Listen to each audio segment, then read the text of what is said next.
looks like we're up live. Yes, we are good. Okay. For anybody watching on the YouTube live stream, this is the Old Town Laverne Business Improvement District monthly meeting for February the 7th. And unfortunately, right now, we do not have a quorum. And so we do have 3 members, but the new representative from the University of Laverne, Zuhei Espinosa. Did I pronounce that correct? That's correct. Yeah. And what is your title at the university? I'm the inaugural Chief Government Relations Officer at the University of Laverne. Oh man, you're going to have a tough time with our city. Got to deal with these folks. Anyway, welcome. Glad to have you here, but unfortunately, as we were just discussing, the City Council has not taken official action for her to be appointed to the board, and so she doesn't qualify for a forum. So we're waiting to see if either of the other 2 board members come. In the meantime, there are items on the agenda, and this is actually a very short agenda, but there are some items we can discuss without needing to take a vote. And so we're good with talking, we just can't vote. Let's see. Eric, do you want to talk about the annual meeting? Yes, so typically your annual meeting was held in March. With the exception of when we had an election in March, you would have your annual meeting in February, which would also double as a candidates forum for those that were running for city council office. You might be aware that the city this year transitioned to district elections. And along with that, per state law, we had to adjust when our elections are held. So every 2 years, it will change just to make it more confusing. So this year, our elections are in June. 2 years from now, our elections will be back in March. And 2 years from then, we'll be back in June. So it'll alternate. And so with this year's election being in June, it probably would be appropriate to have your annual meeting in May, so that you could also have your candidates forum then about a month before the actual election. And so I would recommend that you consider that. And then next year we would move it back to March or keep it in May, since there wouldn't be an election next year. And then the following year, we would have it back in February. So it's going to kind of be a moving target, if you will. We won't have a normal, but it's okay. It's not prescribed anywhere that you have to have your annual meeting on a such and such date or by any such time. So you know, that meeting is typically more presentations than it is any kind of actual board action. So I don't think there's any problem of pushing this year's annual meeting to May. The only thing that's a little bit different is that we usually go over the budget, the preliminary budget at that meeting. In this case, since we'll be in May, basically it will pretty much be drafted and almost adopted. The council will be adopting the actual budget in June. So we'll be a little bit further along. So we'll have more discussions and need to set up a subcommittee, as we typically do every year, to go through that budget, probably in March or April. So we'll still be working on the budget. It just will be a little bit different presentation at that time. But I plan on having the goal line there to present, and hopefully being in May, that meeting can be held in person with greater attendance. As you know, last year we had it on Zoom. So we definitely like the breakfast format. And so I think pushing it a little bit further out this year is also could be beneficial. Great. And Zuhei, in the past, I think the last time we had the annual meeting over at the university, I'm not familiar what the name of the building is. It's the one kind of next to and behind the Hanwald House.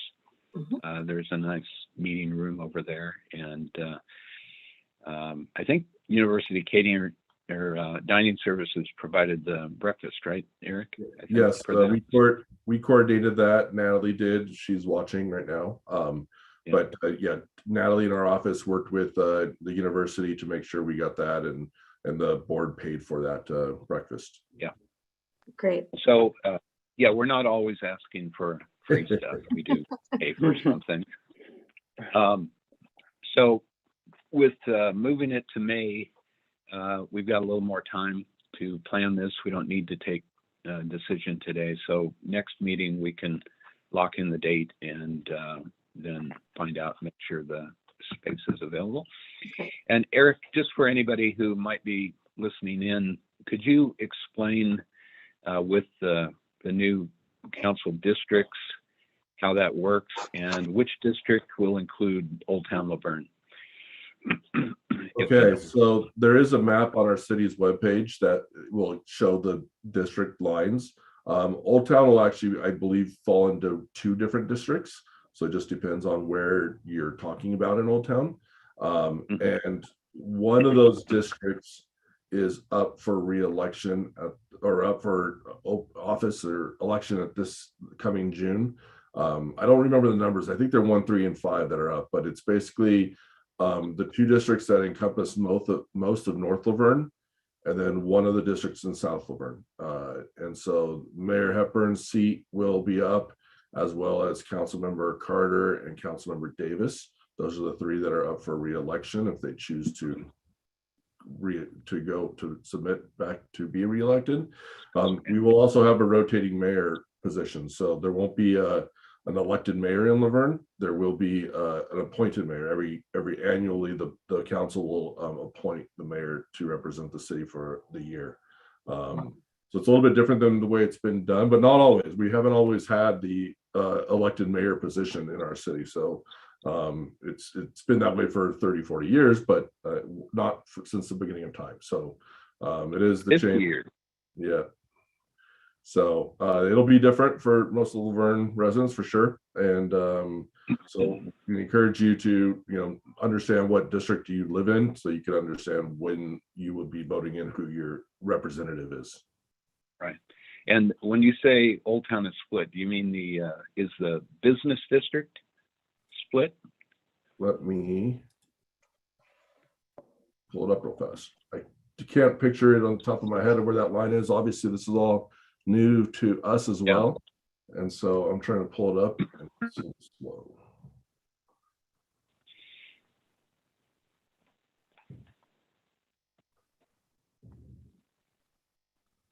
Yeah, I don't know why it's not loading. Here it is.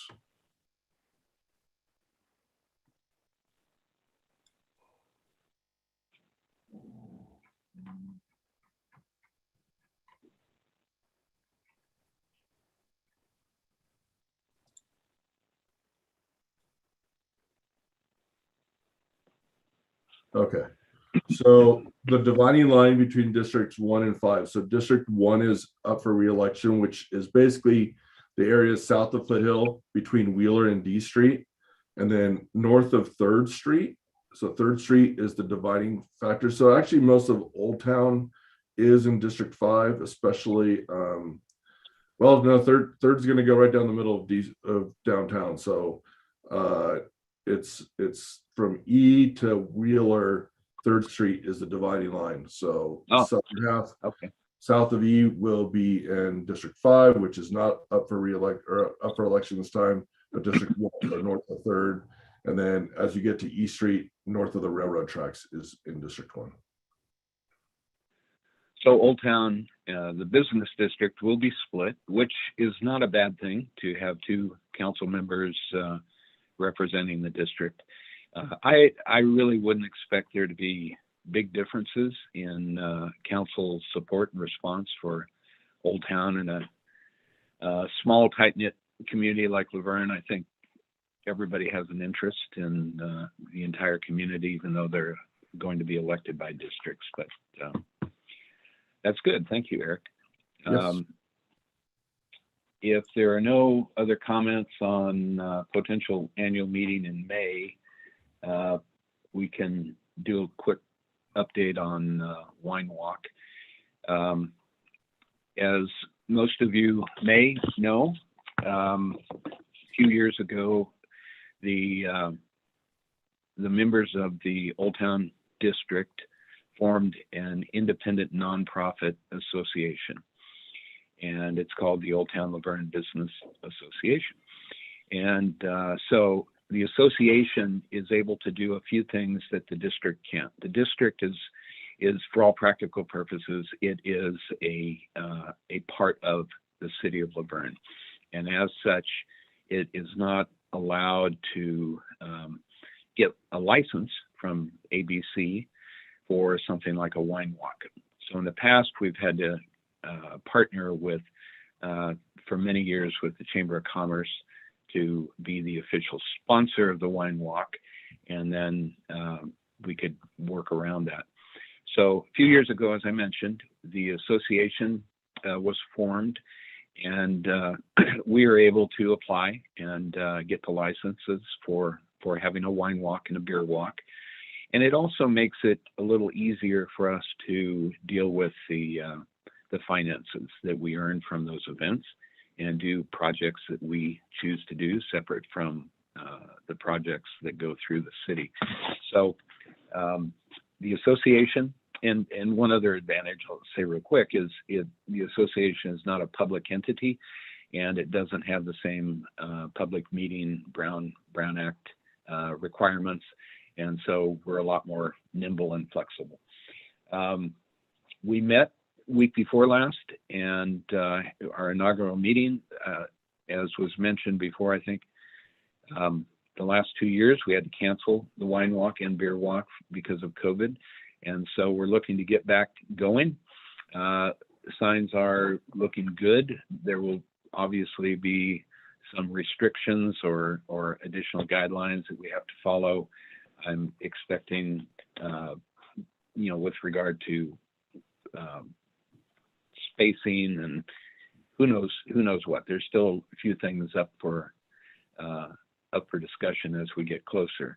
Originally, we had set, I believe it was April 30th, last Saturday in April. At this meeting a week and a half ago, we felt that having a couple more weeks to promote and prepare would be good. And so we decided, and I don't have that date off the top of my head. It's May 14th. Yeah, second Saturday in May. So right now, the plan is to have the wine walk on May 14th. However, something that had already been in the works before our meeting, which didn't come up at the meeting, but the city newsletter, city booklet that came out this weekend has the old date, the April 30th date. And that will be the only city publication that will come out before the wine walk. So we are meeting this Thursday at Mickey's Jewelry on D Street at 8:30 a.m. Everybody is welcome. If you participated in the past or not, we'd love to have you come and find out what the plans are, get involved in helping put this event on. It's a lot of work, but it's a lot of fun. And typically we have between 1,000 and I think we've had up to 1,200 on 1 year before we cut it back a little bit. So it's a big event for the city, and it's a major fundraiser for us, for the association, and for improvements in Old Town. So this Thursday, 10 o'clock, or excuse me, the 10th at 8:30 a.m. at Mickey's, and we'll lock in the date and try to make some assignments on who's going to take care of what pieces. Matt Forgy is on the meeting here, and his business, the 3rd Street Wine Shop, has, right from the beginning, they have been our conduit to helping us acquire some excellent wines, and passed on the wholesale price to us. So we're able to offer really good wines at an affordable price for the district. And I think that's really one of the main things, along with the quality of the food, that makes our event different than any of the others. So if you want to be involved in any way, shape, or form, please come on the 10th. And Matt, do you have anything to add to that? No, we are looking forward to getting back to the event. I think everyone is excited, and we're in the early stages of planning, so there's a lot to be done still. And yeah, it should be a good event. It'll be a little different with procuring the wine and storing it this year, but we'll work out some of those logistics at the committee meeting. So, yep. Oh, I don't know if you both had you had a chance to see the email I sent out this morning from Fong at Cafe Wong. She has indicated that they will be able to have storage for the wine in their back area. So, great. And they also still, again, reiterated their willingness to host a board meeting once we're back into person. So they'd like to be a venue that we meet at as well. So obviously no action to take, but they did indicate that they can assist with the storage of the wine for the wine walk. Great. Anything else related to that? Speaking of Cafe Wong, have they come in? Are they proceeding with their plans?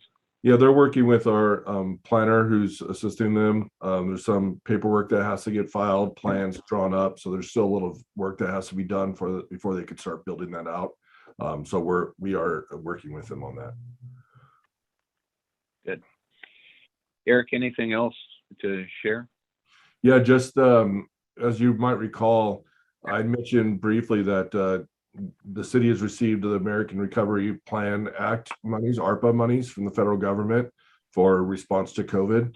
And the city council had given direction to the city manager and myself. A bunch of different programs are being funded through these dollars, but one is a business recovery program. And so that's officially going to go back to the council with the proposal at their meeting on the 22nd, I believe.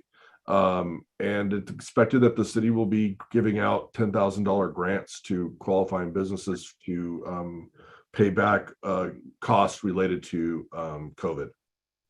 The requirements are not as stringent as the CDBG grants that we given out, in the first year of COVID. These are more open-ended because they're not as restricted dollars as that program was.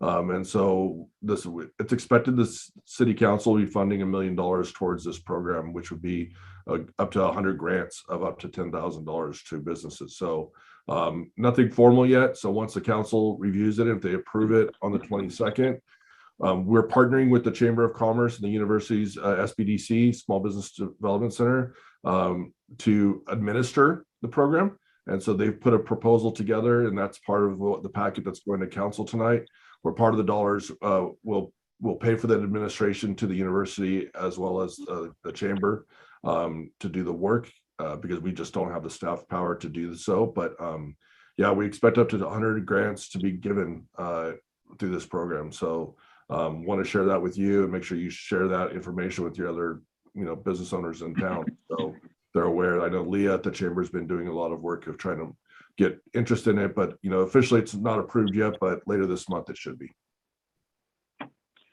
So the money is only for reimbursement of actual expenses. Could it be also business losses or? Yes, yeah. There's a criteria of what it could be used for, and there's some you have to show how your business was impacted by COVID, which I don't think anybody would have too hard of a time doing, but it could pay for staffing, it could pay for materials, a whole bunch of things. So look for that.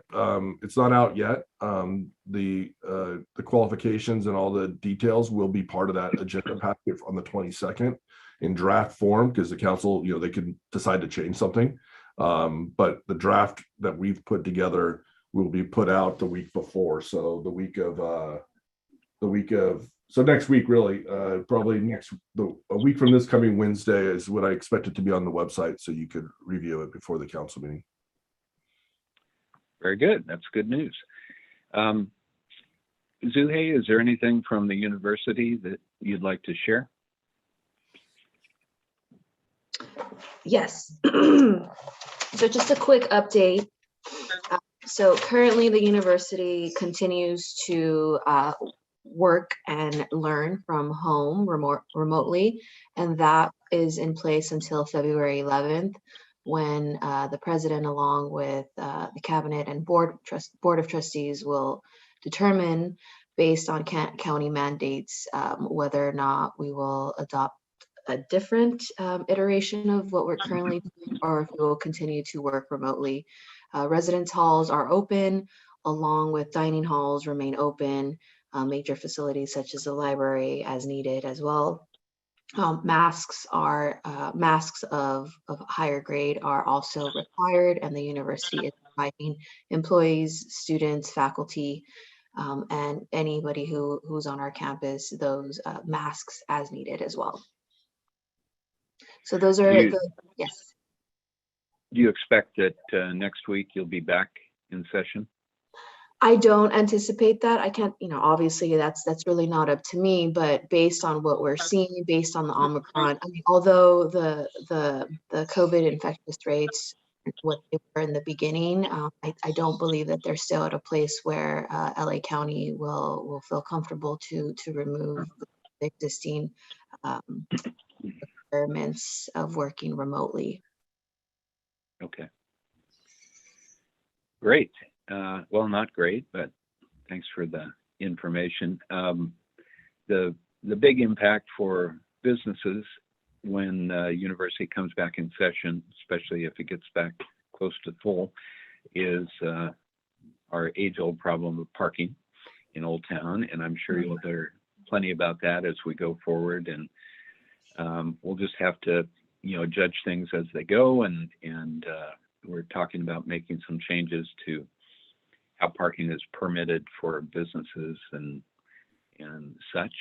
But university has been very gracious in letting us use your library parking lot there for customers, and that's helped hugely. So we'll see how it goes, and I appreciate your staying on top of this as well. Happy to help. One question, is parking currently an issue with our students? I don't anticipate that being the case, but I'm curious to know. It hasn't been an issue really since the pandemic hit, and going back several years when the parking structure at university was built, that alleviated a lot of the problem, and students were then required to purchase parking passes. And so what was happening before that is, it was just a free-for-all. People would park wherever was closest, and the parking on the main streets, D Street and 3rd Street, were very impacted, and it caused problems for the businesses. But by mandating the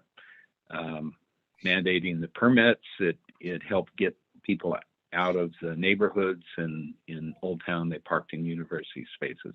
We still have some overflow in some fringe areas, since I believe it's still the case, staff and faculty do not have to have a parking permit. So some want to save a little money by parking in public spaces, but I think it was working pretty well prior to the pandemic. So hopefully, and Jason had shared with us that university numbers were probably going to be down a little bit. And so, hopefully things will balance out fine. But it's kind of a re-education deal because we've had 2 years without many people around. And be perfectly honest, some of our business owners are their own worst enemies. They want to park in close spaces as well, instead of some of the ones that are a block away, to leave the close ones for customers. So we need to do our part also to make sure that our folks, park where they're supposed to as well. So. Great, thank you. Anything else, Eric, to add? I would just mention there are 2 people that have registered that are participating as attendees on Zoom. So if either one of you had anything that you wanted to add to this meeting before we conclude, please raise your hand and I will allow you into the room.